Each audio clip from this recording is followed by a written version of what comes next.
Okay, so this is Monopoly Part 2, and we're going to have a go at evaluating Monopoly. This is quite a big topic. It's true that most of what we're about to say will also apply to oligopoly, and the reverse of what we're about to say will apply to things like perfect competition and monopolistic competition, in the sense that the advantages of one tend to be the disadvantages of the other. Because it's so big, you're most likely to see this type of thing on an essay. Because there are just too many points to make. So with this type of thing, it's quite hard to know how to structure it and where to start. And my own preferred structure is to look at the themes that you might use to assess a market structure. So the way I tend to do it is to kind of look at efficiency, what it means for the consumer, what it means for the economy as a whole, what it means for suppliers and workers. But the reality is that you probably wouldn't have enough time in a 35-minute Part B to talk about all of those things. So you just choose which bits you think are most important. My main recommendation is when you're writing these essays, is to remember that you're trying to demonstrate your technical ability, your ability with economic theory and models. So therefore, making sure that you kick off with some of the kind of more analytical stuff, with models and diagrams, that type of stuff probably makes sense. And that's why I think if I was going to do it, I'd start off by talking, first of all, about the extent to which monopolies are likely to be efficient. And it's worth bearing in mind, that efficiency, I've got a cat here, is that efficiency is from the point of view generally of society as a whole rather than for the firm. What we know is the firm, obviously, is just going to maximise their own profits. But what we know is, the two key types of efficiency are allocative. And what allocative, if you remember, that's kind of responding to consumer needs. So it's that idea that in a free market, firms will respond. It's the invisible hand or consumer sovereignty. So it's responding to consumer needs. And as a result, maximising welfare. Well, a monopoly has no interest in that. They just want to maximise their own profits. So they're not going to be allocatively efficient, and we'll show on the diagram why that is. But it's important, I think, if you want to do well, to understand that the monopolist is simply self-interested. They're not interested in the welfare of society, therefore they're not going to allocate resources according to what society wants. Likewise, productive efficiency. People are often surprised that monopolies aren't productively efficient, because that means minimising unit costs. So allocative. So productive is producing where MC equals AC. Allocative was MC equals AR because that would be supply equals demand in a free market. And they're kind of saying, surely a firm would want to minimise costs. Well, that's not necessarily the case. An obsession with minimising costs might mean that you have to sell more units, cut prices and so on in order to optimise it. And since you can make the consumer pay for higher costs, again, there may be no real reason for a monopoly to be productively efficient either. So I think that ability to tell a story is quite important before you then kind of say, here is my diagram. Lots of people, lots of competent people, and kind of people, kind of A-grade candidates will just kind of draw the diagram and kind of say, look, we're not allocatively and productively efficient. If you're looking higher than that, you want to say, well, just what I just said, which is, well, why is this the case? So a monopolist will tend, therefore, they will want to maximise their profits, so they'll produce where MC equals MR. As we said yesterday, there are barriers to entry, so therefore they can make abnormal profits. They produce the output at which MC equals MR. That's the price. That's the price. That's the cost. That's the usual thing.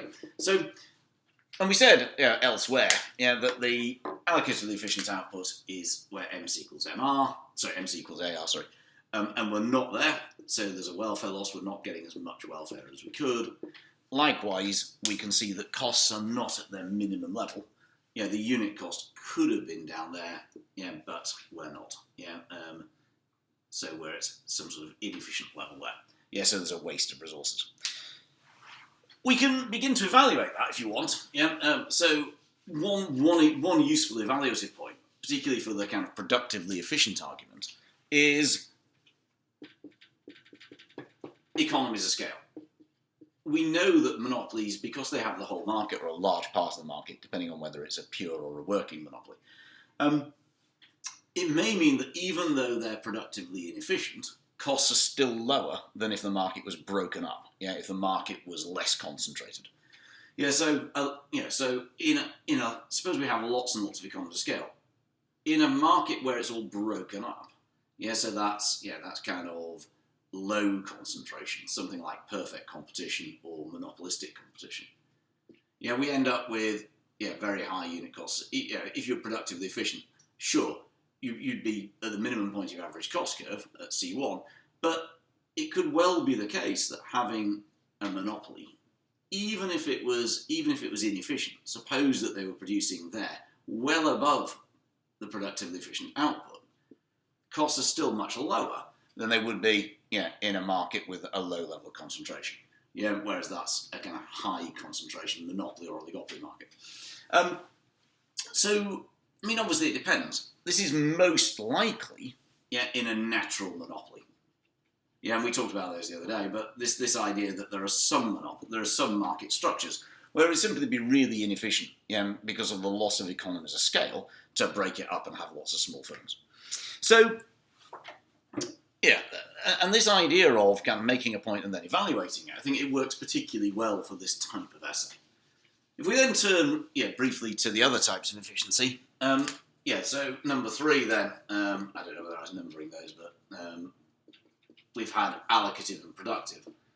There's dynamic efficiency, which is the ability to reinvest abnormal profits. So monopoly is a kind of mixed, a kind of curate's egg here. It's kind of a mixed beast because on the one hand, they do have abnormal profits, but the question is, will they reinvest? And this is the point at which you can begin to evaluate, kind of the nature of monopoly. Yeah, so how contestable is it? Does the monopolist fear entry from somewhere else? Is it a pure or a working monopoly? You might think about what stage of the monopoly it's at. Is it trying to still build its power? Yeah, so Google was at its most innovative in its early years, where it was building its position. Same with Amazon, you might argue. Same with Apple, perhaps. That they're most innovative when they're young monopolies. So you could think about the nature of the sector. So some sectors are more likely to need. So if it's fast changing, then a monopoly may need to reinvest. If you're in the pharmaceutical sector, there's not much point in failing to do research and development because somebody will come and wipe you out. And so I think that these are good ways of So A, dynamic efficiency is a great point to make, and B, it's quite evaluative. So is dynamic efficiency a good thing? We know that what dynamic efficiency can do is it can lead to So dynamic efficiency, it can lead to 1, better products, and I'll talk about that in a minute. But 2, it can also lead to better processes. And what that can do is it can lead to a further decrease in long-run average costs. Which is one of the reasons why monopolies, again, may have lower costs than firms in less concentrated sectors. So by having abnormal profits, you can drive down both your marginal and average costs because you find new and better ways of doing things.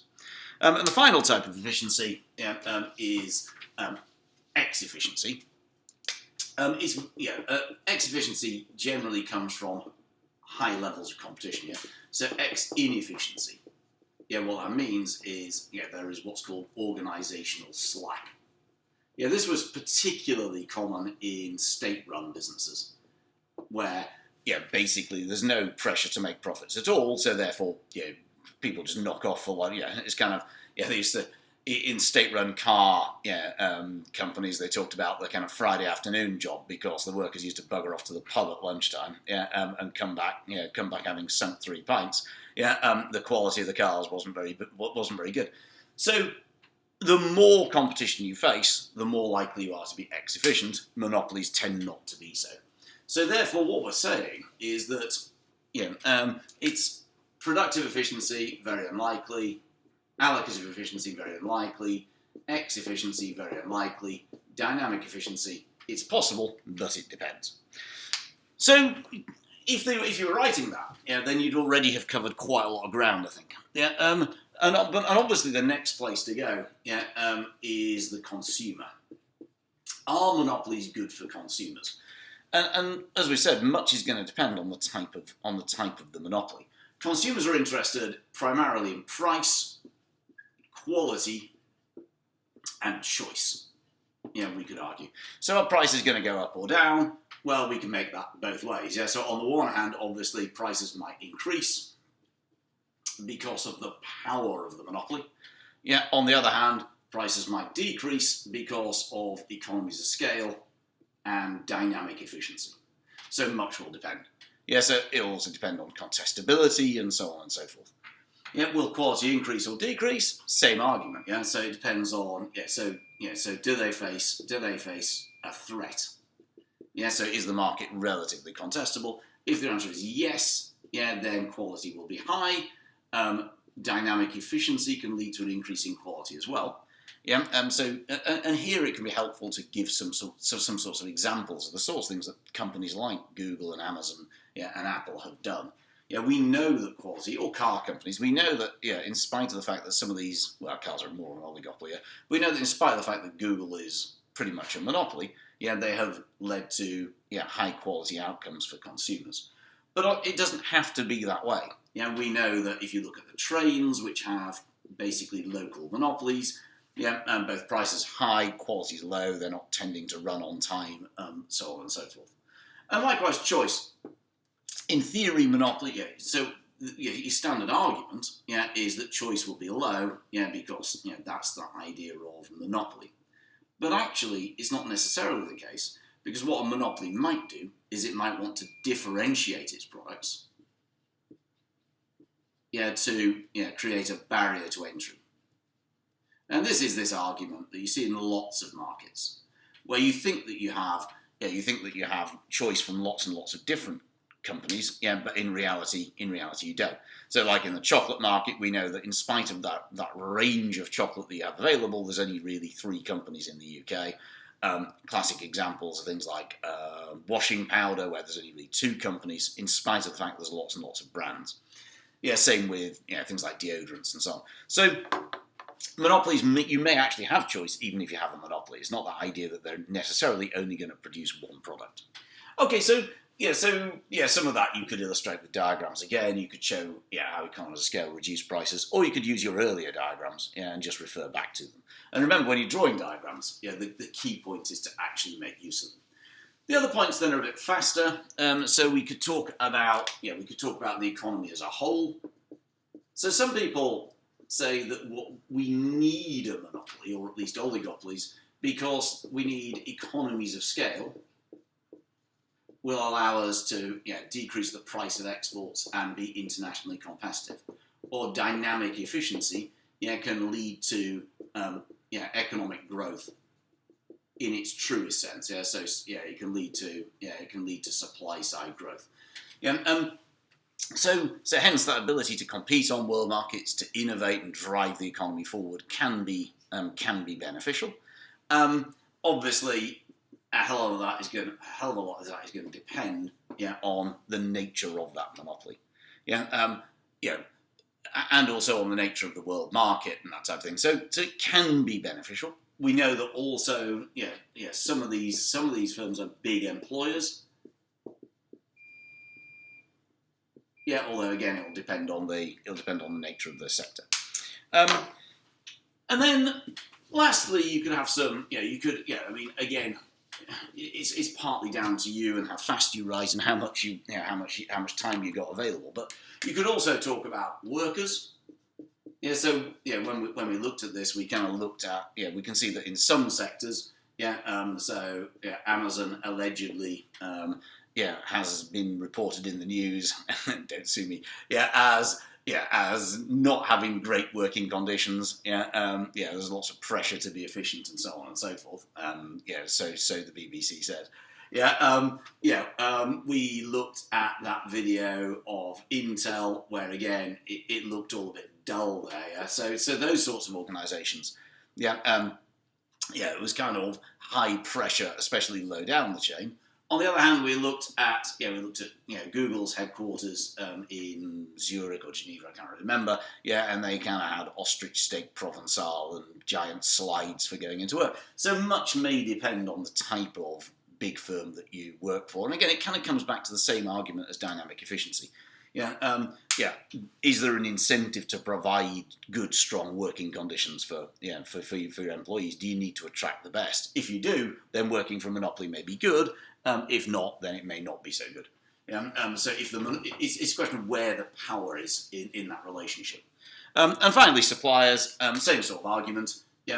We see, we know that potentially monopolies, as they try to, bulk buying sounds great for the monopoly, but what that actually means is it means low prices for suppliers, who may not then be able to invest themselves and so on. On the other hand, some monopolies work with their suppliers, to guarantee to build up quality and so on because they want a reliable firm. So a lot of the Japanese car companies that came to the UK in the 1980s, they spent quite a lot of time and money working with their UK suppliers to ensure that they were able to deliver the quality of parts that companies like Toyota and Honda needed. So okay, that's well over 10 minutes, and I apologise for that. But I think that's quite a useful one in the sense that you can use it right across all your market structures. The points that we've just made there, they are applicable to monopoly, often to oligopoly, and as I say, the reverse of those points also to perfect competition and monopolistic competition. Okay, I'll shut up now. I hope that's useful.